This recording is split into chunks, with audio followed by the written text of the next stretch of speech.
சிவா திருச்சிற்றம்பலம். தென்னாடுடைய சிவனை போற்றி, எந்நாட்டவர்க்கும் இறைவா போற்றி. நமச்சிவாய வாழ்க, நாதன் தாள் வாழ்க.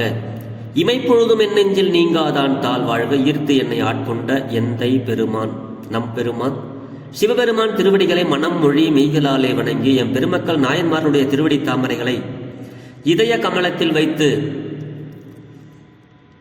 போற்றிக்கொண்டு எனது அருட்குருநாதர் திருமுறை கலாநிதி வே சுந்தரமூர்த்தி தேசிகரையாவுடைய திருவடிகளை நீல நினைந்து திருமுறை செந்நெறிக்குள் என்னை ஆற்றுப்படுத்திய அடியார் பெருமக்களது திருவடிகளை வணங்கிக் கொண்டு பெரும்பற்ற புலியூரானை பேசாத நாளெல்லாம் பிறவாத நாளே என்ற அருட்சிந்தனையில் இன்றைய தினம் நாம் சிந்திக்க இருப்பது அருள் தரும் மாணிக்க வாசக பெருமான் மலரடிகள் போற்றி போற்றி மாணிக்க வாசக பெருந்தகையார் திருவாய் மலர்ந்தருளிய திருவாசகமும் 8வது தமிழ் வேதம். இதிலே 9வது திருப்பதிகம் திருப்பொற்சுண்ணம். அதில் 20வது பாடலை சிந்திப்பதற்கு சிவபெருமான் இன்று நமக்கு திருவருள் அருளியிருக்கிறார். இந்த பாடல் நமக்கு என்ன பொருளை உணர்த்துகிறது, மாணிக்கவாசக சுவாமிகள் நமக்கு என்ன அருளை வழங்குகிறார் என்பதை தான் நாம் சிந்திப்போமாக. இந்த பாடல்ல சுவாமி நமக்கு என்ன, இந்த பொற்சுண்ணம் அப்படின்னா என்னன்னா, திணையெல்லாம் போட்டு குத்துவாங்க. குத்தி அதில் தனியாக உமி தனியாக, அந்த திணை தனியாக எடுப்பாங்க அந்த காலத்தில். அதுக்கப்புறம் அதை ஒரு இளையராஜாவுடைய ஒரு பாடலில் கூட சுவாமிக்கு மாவிளக்கு கூட இடிப்பாங்க. அது கூட ஒரு வரி கூட வரும். எப்படி நல்ல ஒரு பாடல் நிறைய நீங்கள் கேட்டிருப்பீங்க. பச்சரிசி மாவிடிச்சு அம்மனுக்கு பாவு வச்சு அப்படின்னு ஒரு பாட்டு. சுவாமிக்கு அந்த மாவிளக்குன்னு ஒன்று செய்வாங்க. அந்த மாதிரி இடிக்கிறது 2 பெண்கள் 3 பெண்கள் மொத்தமாக சேர்ந்துக்கிட்டு சாமிக்கு முதல்ல அந்த மாதிரி சாமிக்கு இடிப்பாங்க. அப்புறம் சுவாமி ஆடுறதுக்கு இந்த பொன் போல இருக்கின்ற சுண்ணம், அது முகத்தில் பூசுகிற அருதாரம் கூட அப்படி தான் போட்டு இடிக்கிறதா நமக்கு வரலாறுலாம் சொல்லுது. அப்படி இது பொற்சுண்ணம், சுண்ணாம்பு இடிக்கிறது அப்படின்னா இது ஒரு வகை. சுவாமிக்கு மேலே வாசனை திரவியங்களையும் அந்த மாதிரி இடிக்கிற பழக்கம் உண்டு. அதுக்கப்புறம் சுண்ணம், பொன் போல இருக்கிற அந்த சுண்ணத்தை இடித்து சுவாமி ஆடுகின்ற அந்த மேடையில் போடுறதாகவும் ஒரு வரலாறு உண்டு. அப்படி மகளிர் எல்லாம் சேர்ந்து அந்த உரலும் உலக்கையும் போட்டு அதுக்குள்ளே போட்டு குத்தும் பொழுது அந்த தலைவியாகப்பட்டவள் தலைவனுடைய அந்த அன்பு, தலைவன் மீது வைத்திருக்கின்ற அன்பை அப்படி வெளியில சொல்வது போல அமைகின்ற அந்த பாடல்கள் எல்லாம் இருக்கு. இப்ப கிளிய தூது விடுறோம் இல்லையா, குயில தூது சொல்றோம் இல்லையா, குயிலே என் தலைவனை பாத்தியா அப்படின்லாம். அந்த மாதிரி ஒருவருக்கு ஒருவர் உரையாடுதல் போல இந்த பொற்சுண்ணம் இடிக்கும் பொழுது மகளிர் எல்லாம் தன்னுடைய தலைவனுடைய பெருமைகளை ஒருவருக்கு ஒருவர் பேசிக்கொள்வது போல பாடலாக அமைய பெற்றது. அதை மாணிக்க வாசக சுவாமிகள் இது இந்த பெரும்பற்ற புலியூர்ல பாடினதாக ஒரு சரிதம். ஏன்னா பெருமான் நடனம் ஆடுகின்ற இடம், ஆகாச நடனம் ஆடுகின்ற இடம் இது தில்லை. அந்த தில்லையில சுவாமி ஆடுற இடத்துல சுண்ணத்தை போட்டோம்னா சுவாமி நல்லா ஆடுவாங்க அப்படிங்கிறதுக்கு ஒரு வரலாறு போல இது அமைந்த பாடல் தான். இந்த பாட்டில் நமக்கு என்ன சொல்றாரு தெரியுங்களா, சுவாமி எப்படி இருக்கிறார் அப்படின்னு அவங்களுக்குள்ள பேசிக்கிட்டே இடிக்கிறாங்க அந்த சுண்ணத்தை. நம்மளுடைய அடியே நம்மளுடைய சிவபெருமான் வேதமும் வேள்வியுமாக இருக்கிறாரு. வேதம் நமக்கு என்ன வேதம்? தமிழ் வேதம், 4 வேதங்கள். அது இல்லாமல் ரிக் வேதம், அதர்வண வேதம், சாம வேதம் அப்படின்னு சொல்லக்கூடிய அந்த வேதங்களாக இருக்கிறார். இந்த வேதங்கள் எப்படி தோன்றியது அப்படின்னா, சுவாமி தான் வேதம். அவர் வாயால தான் முதல்ல நந்தியன் பகவானுக்கு அந்த வேதத்தை சொல்லி, அதுக்கடுத்து நந்தியன் பகவான் அப்புறம் சனகாதி முனிவர்களுக்கு 4 பேருக்கு சொல்லி, அதுக்கு பிறகு வந்தது தான் வேதம். ஆக வேத நாயகன், வேதியர் நாயகன் வேதம். அதை தான் இந்த பாட்டில் அவங்க பேசிக்கிறாங்க. எப்படி சுவாமி சிவபெருமான் வேதமும் வேள்வியும் ஆயினாருக்கு அப்படின்னு சொல்லி பாடுறாங்க. வேதத்தில் உள்ள நூல்களாகவும் சிவபெருமான் இருக்கிறார். அவற்றுக்குள் கூறப்படும் யாகங்கள், நல்ல யாகங்கள் இருக்கு. இப்ப கந்தபுராணத்தை எடுத்துக்கிட்டோம்னா அதுல பண்ற யாகங்கள்னா தீய யாகங்கள். யாகங்களுக்குள்ள நல்லதும் இருக்கு, தீயதும் இருக்கு. அப்படி அந்த யாகங்கள் அதுவாகவும் பெருமான் இருக்கிறார் அப்படிங்கிறாங்க.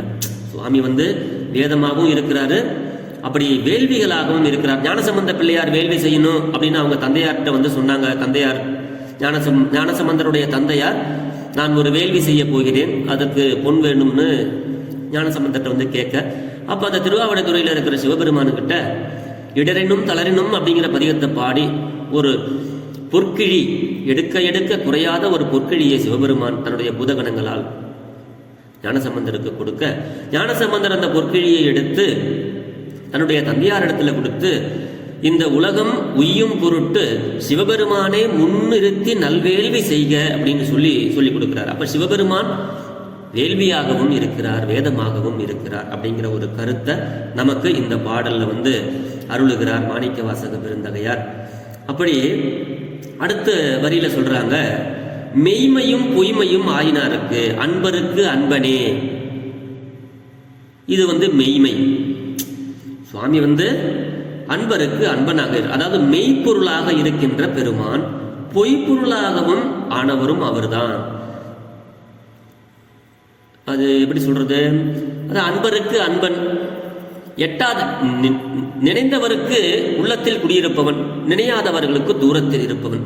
ஆனா பெருமான் எல்லாருக்கும் அருள் செய்யக்கூடியவன் தான் அப்படின்னு சொல்லி இந்த பாட்டுல மெய்மையும் பொய்மையும் ஆயினாருக்கு, சுவாமி வந்து மெய்ப்பொருளாகவும் இருக்கிறார், பொய்ப்பொருளாகவும் ஆனவரும் நம்மளுடைய சிவபெருமான் அப்படிங்கிறத இந்த பாட்டுல வந்து நமக்கு சொல்றாங்க.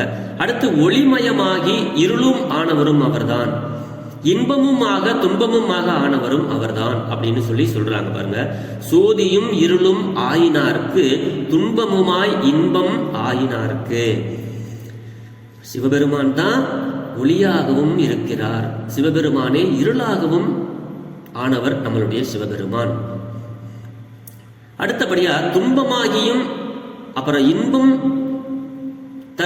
தரக்கூடியவராகவும் நம்மளுடைய சிவபெருமான் இருக்கிறார். அப்படிப்பட்ட சிவபெருமான் பாதியும் ஆகி முழுவதும் ஆனவரும், உயிர்களுக்கு பந்தமும் வீடும் ஆனவரும். இந்த உயிர்களுக்கெல்லாம் பந்தம் அப்படின்னா சொந்தம், வீடு அப்படின்னா முத்தி. அப்படி முத்தி கொடுக்கிற கடவுளும் அவர் தான், உயிர்களை படைக்கிறதும் அவர் தான் அப்படிங்கிற கருத்தை சுவாமிக்கு நமக்கு சொல்றாங்க. உலகுக்கு முதலும் முடிவும் ஆனவரும் அப்படின்னு சொல்றாங்க. பந்தமும் வீடும் ஆயின, பந்தமுமாய் வீடும் ஆயினார்க்கு ஆதியும் அந்தமும் ஆயினார்க்கு ஆட பொற்சுண்ணம் இடித்து நாமே அப்படின்னு சொல்லி இந்த பாட்டுல வந்து சொல்றாங்க. சிவபெருமான் உலகுக்கு முதலும் இந்த உலகத்திற்கு முடிவுமானவரும் ஆகிய சிவபெருமான். அப்படிப்பட்ட சிவபெருமானுக்கு இறைவருக்கு நீராடும் பொருட்டு பொன்போலும் வாசனை பொடியை நாம் இடிப்போமாக. அந்த நீராடுவதற்கு அப்படின்னா இந்த சுவாமிக்கு அபிஷேக பொடியெல்லாம் இடிப்பாங்க பாத்தீங்களா? எல்லா பொடியும் போட்டு வெற்றி வேறு அது இதுன்னு என்னென்னமோ போட்டு அபிஷேக பொடின்னு ஒன்று இடிப்பாங்க. அப்படி அந்த மாதிரி சுவாமிக்கு நீராடும் பொழுது அந்த அபிஷேக பொடியை இடிக்கின்ற பொருட்டு நாம் எல்லாம் அந்த வாசனை பொடியை இடிப்போம் அப்படின்னு சொல்லி சுவாமியினுடைய அந்த அருட்குணங்களை எல்லாம் சொல்லிக்கொண்டு இந்த மகளிர்கள் அதை இடிக்கிறார்கள். ஞானம் என பொருள் கூறுக. அதாவது வேதத்தினுடைய முடிவினால உணர்த்தப்படுவது ஞானம், வேதம். அப்படி வேள்வி என்றது அது அந்த வேள்விக்குள்ளேயே 2-3 காண்டங்கள் இருக்கு. கண்ம காண்டம் அப்படின்னு சொல்லப்பட்ட அந்த வேள்விகளை யாம் மெய்மை அப்படிங்கிறார். மெய்மைனா நிலைத்த பொருளாக இருக்கிறார் பெருமான், பொய்மைனா நிலையில்லாத பொருள். சோதி அப்படின்னா ஒளி, ஞானம் இருள், அஞ்ஞானம் பாதியாதல், ஒரு வடிவத்தில் பாதி வடிவமே தானாயிருத்தல், மற்ற பாதி வடிவம் அம்மை என கூற்று. சுவாமி வந்து தன்னுடைய பாகத்துல பாதியை தான் பெருமான், பாதி வந்து அம்மையாக இருக்கிறார். இது மாதொரு கூறனாகும் வடிவம். உமா மகேஸ்வர மூர்த்தம்னு சொல்லுவாங்க, மாதொரு பாகனார் அப்படின்னு சொல்லுவாங்க இல்லையா? அதுதான் இதுல வந்து நமக்கு இது மாதொரு கூறனாகவும் முற்றும் ஆதல், முடிவு வடிவமும் தானே ஆதல், முடிவாக இருக்கின்ற வடிவமும் சிவபெருமான் தான். இது உமா மகேஸ்வர வடிவம். முதலாக பலவும் இந்த வடிவங்களிலே அமைத்து தனித்து காணப்படுவாள் அப்படின்னு சொல்லி நமக்கு இந்த பாட்டில் சுவாமி அருளுகிறார். இறைவன் அதாவது இறைவன் மெய்ப்பொருளாதல், வெளிப்படை எல்லா பொருட்களிலும் உடலிலும் உயிர் போல கலந்து நிற்றலால். பெருமான் உண்மை பொருள். எப்படி உண்மை பொருள் அப்படிங்கிறதுக்கு தான் சொல்றாரு. இந்த உலகத்தில் உள்ள எல்லா பொருட்களிலும் இறைவன் கலந்திருக்கின்றான். ஆகையினாலே இறைவன் மெய்ப்பொருள் அப்படின்னு சொல்லி நமக்கு கருத்து சொல்றாங்க. அதுபோல நிலை பொருளாகவும் ஆகின்றான். ஞானம் இறைவனது இயற்கை தன்மை, அது ஞானம். அஞ்ஞானத்தை தருகின்ற ஆணவத்திலும் திரோதான சக்தியாக இறைந்து நிற்றலின் அஞ்ஞானமும் ஆகின்றான் பெருமான். மறைத்தல் தொழிலால் பிறவி துன்பத்தை விளைவித்தலின் துன்பமாகின்றான். இன்பம்னா பேரின்பம், இது அவனிடத்திலே இயல்பாக உள்ளது. சிவபெருமானுக்கிட்ட பேரின்பம் இயல்பாகவே உள்ளது. பந்தம் திரோதான சக்தி வாயிலாக ஆணவத்தின் சக்தியை நடத்தி உயிர்களை பிறப்பினுள் அழுந்துதல் சிவபெருமானோடுக்கு அவர் செய்கின்ற தொழில். இந்த 5 தொழில்களுக்குள் மறைத்தல் என்பது இதுவே வீடாவன. இறைவனே என்பதும் அவனே உலகிற்கு ஆதியும் அந்தமும் என்பதும் வெளிப்படை. இவற்றுள் அவனை என்று யாதும் இல்லை என்பதுதான் இந்த பாடலினுடைய பொருள். அதுதான் சொல்லிக்கிட்டு இந்த மலர்களில் தான் எடுக்கிறாங்க. இது 2 வகையாக பாடுவார்கள் அன்பர் பெருமக்களே. நான் இந்த பாடலுக்கு பொருள் உங்களோடு உரைத்து விட்டேன். இந்த பாடலை எப்படி பாட வேண்டும் அப்படின்னு நீங்க அடியார் பெருமக்கள் பாட நினைத்தால், இது சாதாரணமா நமக்கு அந்த முற்றோதல்களில் பாடப்படுவது ஒரு ராகம் இருக்கு.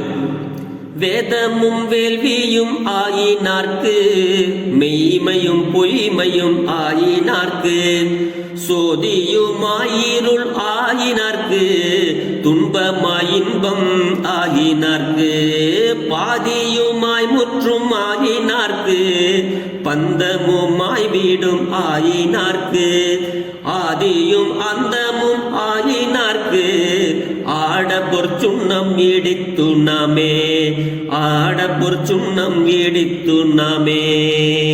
இப்படி பாடுவார்கள். மயிலை சர்க்குரையா இதை ஆனந்த பைரவி ராகத்துல அவரு பாடுவார். அருமையா பாடுவார். தெரிந்த வண்ணம் பாடலாம். வேதமும் வேள்வியும் ஆயினார்க்கு, மெய்மையும் பொய்மையும் ஆயினார்க்கு, சோதியுமாயிருள் ஆயினார்க்கு,